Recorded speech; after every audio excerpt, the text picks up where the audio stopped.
I believe. Yes, yes, yes, I believe. My name is Julius Anthony. I've heard of him before.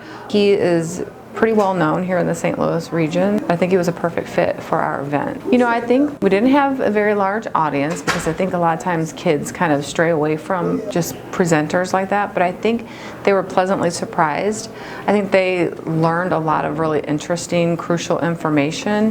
One of the things he really was focusing on was that third grade reading level, that if students were not able to pass third grade reading level, that had an impact for the rest of their lives, and that was very powerful, I think. And I think even the students recognized how powerful that was and very important for them to pay attention to.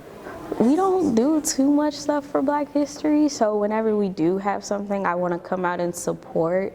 And then I'm not a big book reader, so I was just interested in the specific type of books that he was going to talk about. Like I said, I liked how he talked about poverty and how some neighborhoods have less things than others, and controversial stuff like that typically teachers or speakers just don't typically talk about. I also really liked that he had books for us that we could take home at the end. That was really nice. So I'm an educator by trade, been an educator for about 30 years. Have done everything from teaching first grade to being an assistant superintendent.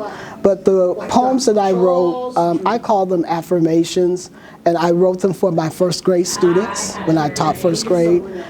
I wrote those affirmations because I wanted them to feel good about themselves. And so one of the things that happened for me when I was a kid in school, I had teachers who would teach us these poems so that we could build confidence in ourselves as people.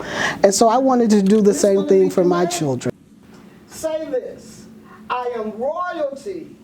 I am royalty. And I knew that when they came in to the classroom for that morning, I wanted to make sure that the day was good. I was raised by a community of people that were part of the Great Black Migration. So that's the generation that raised me. I have the courage that I have because they had the courage to leave the Jim Crow South, come to St. Louis looking for a better day. And so to work on anything that uplifts and support the progress of Black people, particularly around literacy and literature, is a good thing for me. It makes me happy.